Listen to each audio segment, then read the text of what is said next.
Hello everyone, this is Darkbblue. Let's continue the story of me learning to play Remnant from the ashes like a master player. So I completed the campaign in the last video, and I am now at the end game, free to try all kinds of builds, which I've already been looking forward to. However, I couldn't try a build without all necessary gears, so the first thing to do is to farm them. I still remember I had a few swamp adventures before completing the campaign, but still failed to get a devouring loot. I don't want to have similar experience again, so I tried out Save Manager. You can check the description below to see the link to this tool, just give it a try yourself if you are farming gears too. This tool is easy to use. For example, I wanted to farm Spadefire since I chose to get the Flame Sword when I encountered Dragon before, and I just needed to regenerate adventure and then exit to the menu. After this, Save Manager could scan my save file and show all the gears I could get. Seemed there was no dragon boss in this adventure.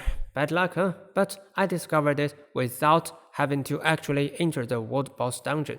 I could just generate adventure again in no time. With the help of Save Manager, I can farm with really incredible efficiency. In just one night, I got not only Spadefire, but every necessary gear for the few builds I wanted to try. So time to try new builds. I decided to learn a few builds before designing my own.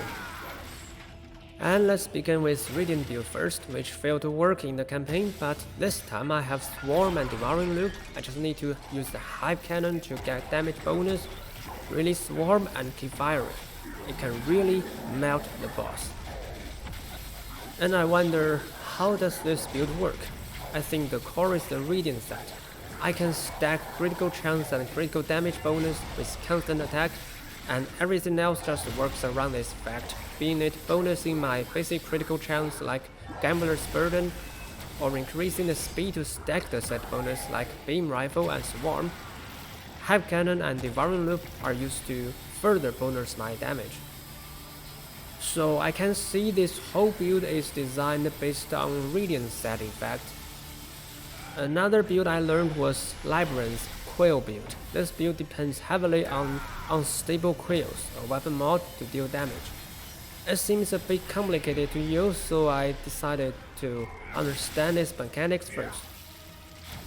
The Labyrinth set gives me a 50% bonus to all weapon mod damage. This bonus is greater than anything else I can get from this game, so clearly I should use a mod to do the damage, and that mod is Unstable Quills. But why Unstable Quills? I guess some experienced players just concluded it was the best damage dealer, and I don't need to worry about this choice. Okay, now I have Labyrinth set and the Quills. They are the core gears of this build, and other gears are all aimed to boost their effect. These rings and amulets can give me even more bonus, and the Swarm mod can charge the Quills very quickly. Therefore, I know how to use this build now. The Swarm is a constant mod. I can turn it down at the beginning, and then I just need to repeat shooting and igniting Quills. This build is really a monster. Well, after that, to make the first two videos of this series, I also tried Black Hole build. It's just yet another weapon mod build, so I can easily understand how it works. But it's a bit tricky to calculate the time before the blast. And then I guess it's time to design my own builds. There are only a few equipment slots in Remnant. 2 ranged weapons with their mods, 1 melee weapon, a set of armor, 1 amulet and 2 rings, and there are no randomized attributes. So I don't want to waste time figuring out some complicated theory to guide my design. I just need to make sure every gear's effect is associated with each other. And I still remember my bleeding build. In the Snowfield campaign, I noticed Bloodletter's ring, which allows me to heal from the bleeding damage dealt to enemies. And I immediately associated this ring with my Devastator, which can shoot a nail to apply bleeding. So I just put them together and this build worked. In addition to that, I used the Razor Wire necklace to increase bleeding damage and the burden of the follower to gain more power faster.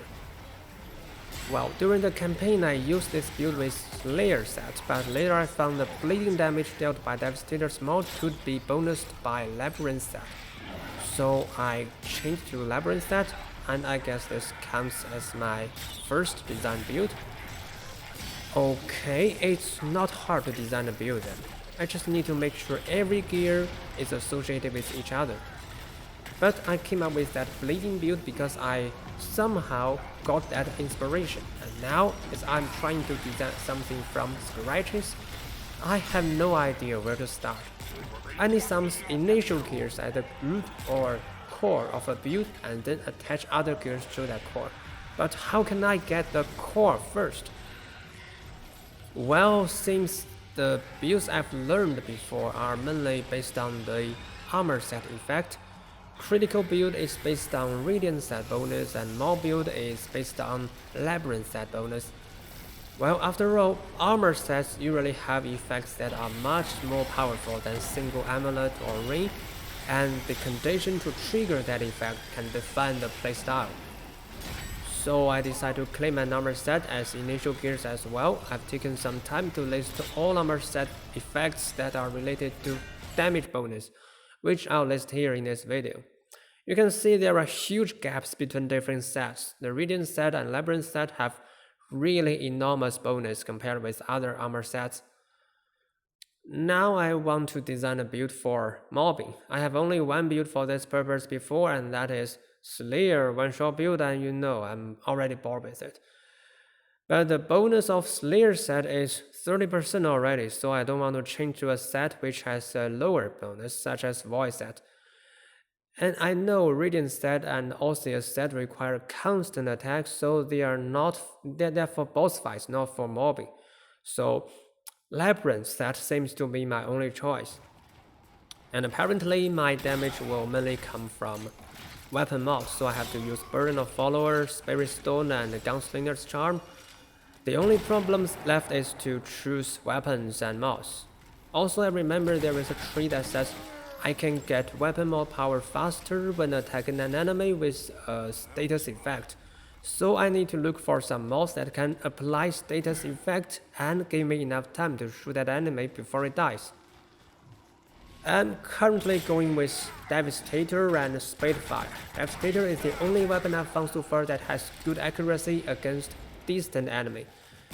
But to be honest, it's a bit awkward to use Devastator but without a Slayer set. Maybe I'll try something else later.